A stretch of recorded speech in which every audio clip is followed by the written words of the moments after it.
Au premier tour de l'élection présidentielle, personne n'aurait parié sur cette affiche. Si on vous avait dit cela il y a un an, vous n'y auriez pas cru, David, probablement nous non plus. François Hollande, Nicolas Sarkozy, Alain Juppé, aucun n'est finalement sur les... On parle tout le temps d'eux, on parle de certains un peu plus que d'autres, mais les candidats, eux, parlent-ils des animaux ? Eh bien, dans cette course à la présidentielle, le thème de la cause animale commence à se faire une place. Bien sûr, on peut toujours s'interroger sur la sincérité de la démarche des candidats qui disent vouloir améliorer le sort des animaux.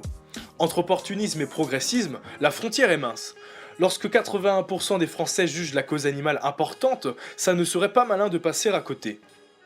Néanmoins, dans cette quête de l'honnêteté, l'action des politiciens peut nous donner un indice sur l'importance qu'ils accorderont aux animaux une fois élus. C'est pourquoi je me suis rendu sur Politique et Animaux, l'observatoire de l'association L214 qui répertorie les positions et actions des candidats vis-à-vis des animaux. Leur rapport à l'expérimentation, la chasse, l'élevage, le droit animal, tout, vous saurez tout sur les candidats auxquels est attribuée une note sur 20. En ce qui concerne les plus populaires, ceux qui ont le privilège d'apparaître dans les sondages, les résultats sont très contrastés. En allant de 3 sur 20 pour Fillon et 4 sur 20 pour Macron, à 19 sur 20 pour Yannick Jadot, en passant par le 8 de Hamon et le 12 de Mélenchon, on se rend compte que l'engagement de la classe politique pour les animaux est fortement inégal. Et si vous pensiez que Fillon est le plus mauvais élève, vous n'avez encore rien vu.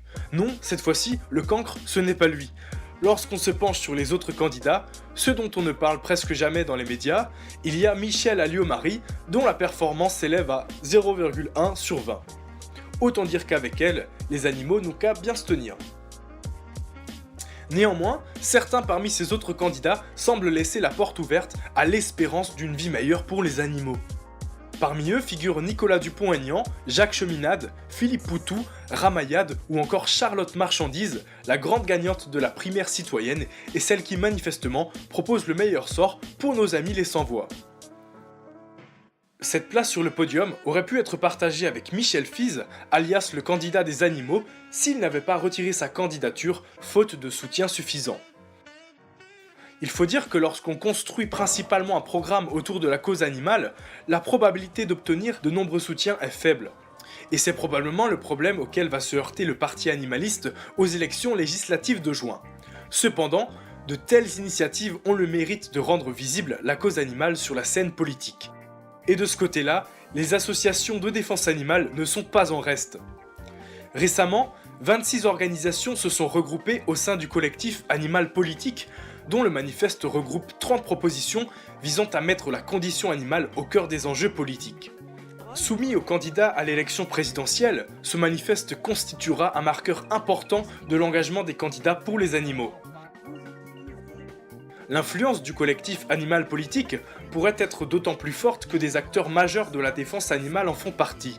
L214, 269 Live France, Sea Shepherd ou encore 30 millions d'amis pour n'en citer que quelques-uns. Ces associations, leurs militants ainsi que leurs soutiens constituent les piliers de la défense animale.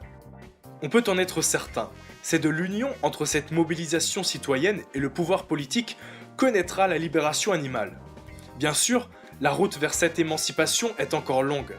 Mais aujourd'hui, la dynamique autour de la condition animale progresse à un rythme incroyable, notamment grâce aux réseaux sociaux, et les acteurs politiques qui méprisent ce changement ne feront pas long feu. Et cela parce que l'utopisme a changé de camp. Avant, l'utopisme c'était vouloir un autre sort pour les animaux, aujourd'hui c'est croire qu'il est possible de leur offrir une vie décente en les abattant par milliards.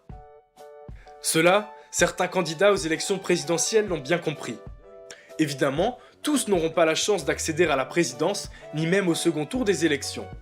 Ainsi, les électeurs sensibles à la cause animale devront trouver un compromis judicieux entre progressisme des propositions et probabilité que leur candidat soit élu. Une chose est sûre, peu importe le candidat qui sortira, les animalistes continueront de donner la parole à ceux qui en sont privés pour que leurs intérêts soient enfin pris en compte. Leurs opposants ne feront que s'attacher au spectre d'une époque révolue.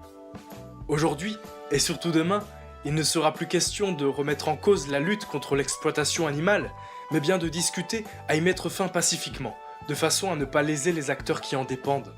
Bouchers, éleveurs, poissonniers, etc.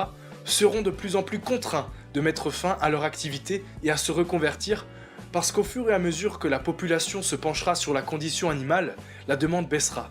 Et c'est ce qui arrivera nécessairement, la seule question est de savoir quand.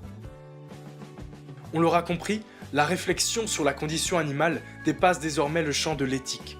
En effet, réfléchir sur la fin de l'exploitation animale et la végétalisation de l'agriculture comme des industries, c'est un acte pragmatique. Encore plus, cela est nécessaire pour assurer des conditions de vie décentes à tous les êtres sensibles. Alors, qu'attend-on pour avancer ensemble dans cette direction ?